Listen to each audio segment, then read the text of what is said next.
Today's video is on borderline personality disorder, or better known as BPD.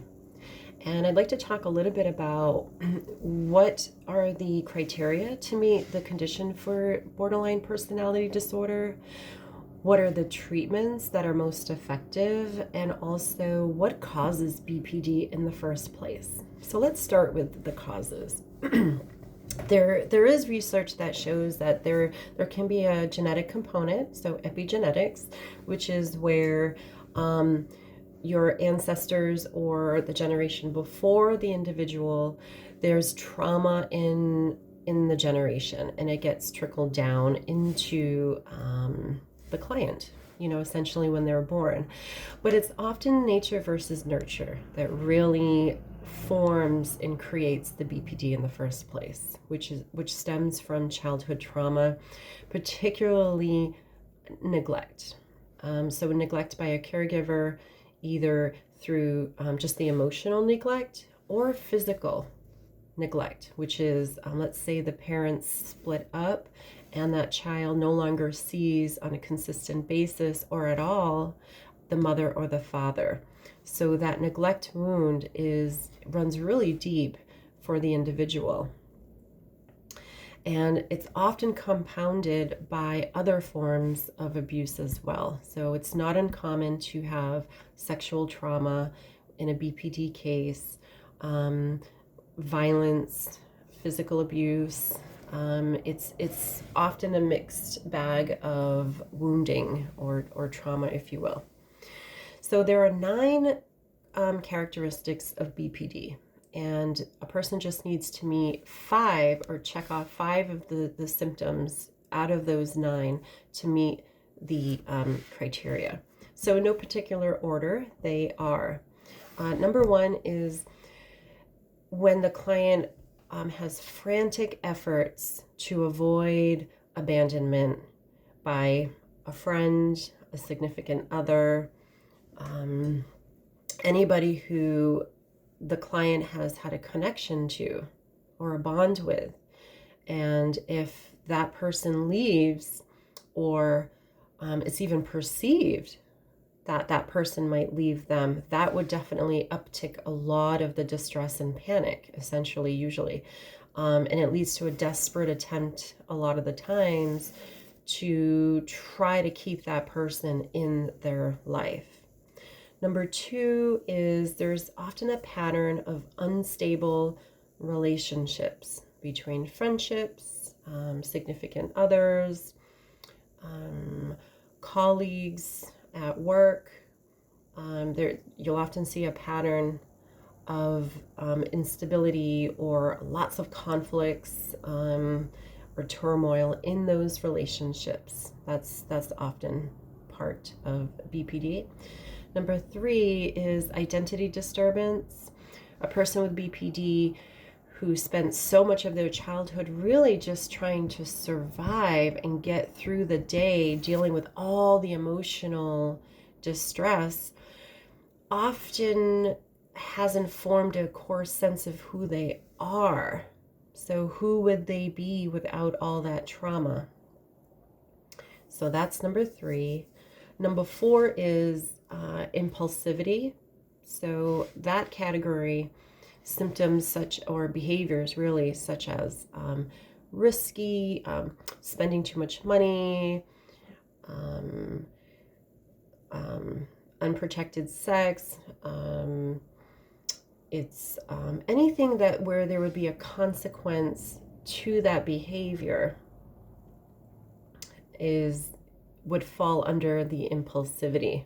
I think self-harm in a way can fall under that one as well. So if there's a desperate attempt to get rid of or channel out the energy to the distress that they're feeling, they'll turn to self-harm behaviors without thinking through, like, oh, if I cut too deep, this could be a medical emergency, right? So impulsivity is number 4. Number 5 is suicidal ideation or attempts. So somebody with BPD will often report a history of suicidal ideation or attempts.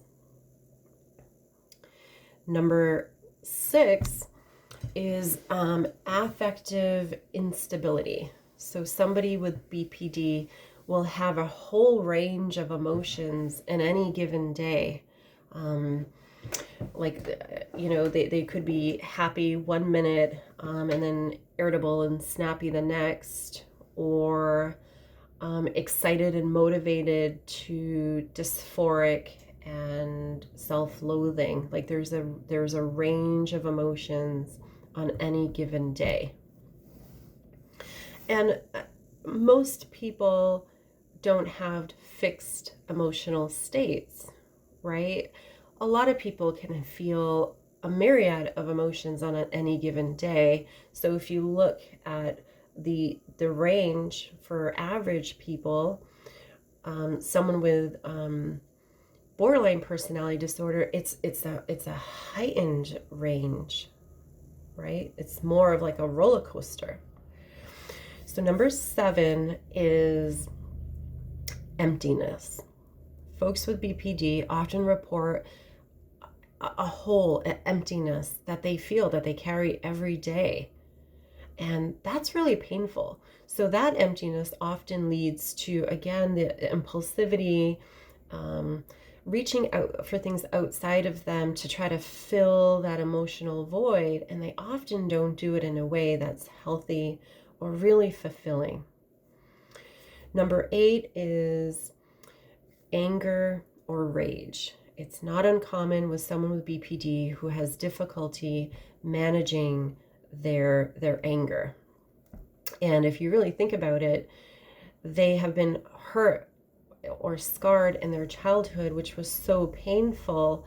They don't have the bandwidth anymore to deal with any infraction from others, and that can lead to lashing out. And it's not uncommon where the person with BPD, when they feel that sense of what they think is abandonment or actual abandonment, they can lash out, and not in the healthiest of ways. So anger and rage is number 8. And number 9 is paranoia. Someone with BPD folks with trauma, a history of trauma, which changes the chemistry of your brain, often endorse the maladaptive thought patterns, which is, so CBT, cognitive behavioral therapy, will look at those cognitive distortions. So what are those? All or nothing thinking, catastrophizing, fortune telling, personalizing, all or nothing thinking.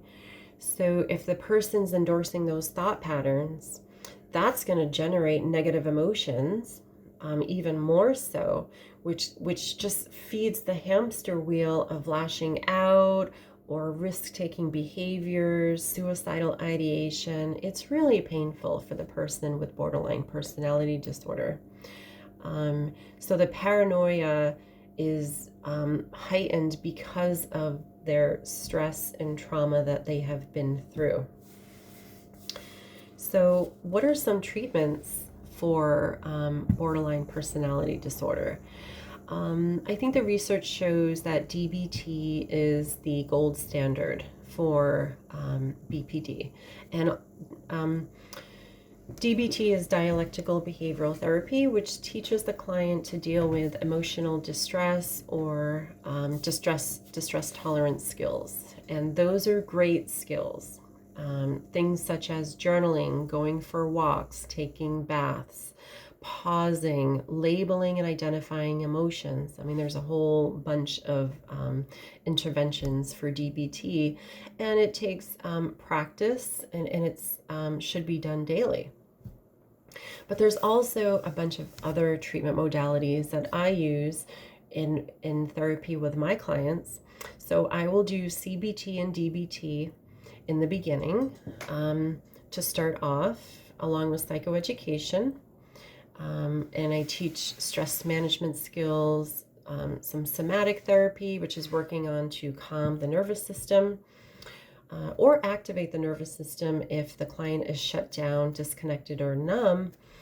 And then we can move into assuming that the client is in a stable place in their life. If they're actively being abused or in a chaotic relationship with their partner, for example, doing EMDR therapy would not be the best time. So we have to put out the fires, so to speak, in the client's life before we can do some deeper trauma work.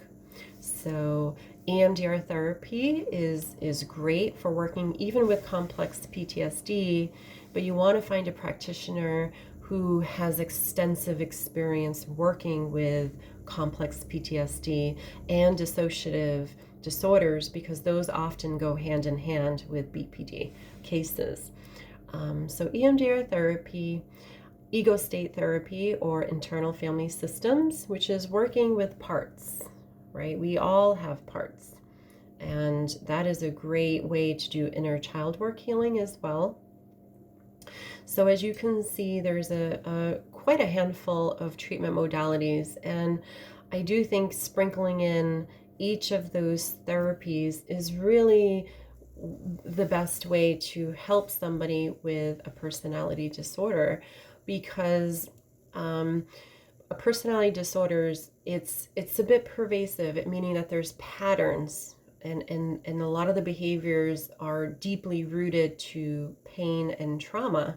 So DBT isn't just going to help. That will help manage the symptoms, but doing trauma work can help heal the root of the trauma, so that over the course of their life going forward, they don't have to spend so much time using all those other interventions, CBT, DBT, to manage their emotional distress. So I look at what's happened in the past that's leading to the present, and also what's happening in the client's world presently that's fueling or activating all of those symptoms, and then give them the skills and tools that they need. So I hope you found this video helpful. Drop a comment if you have any feedback or questions, and I hope to see you again soon.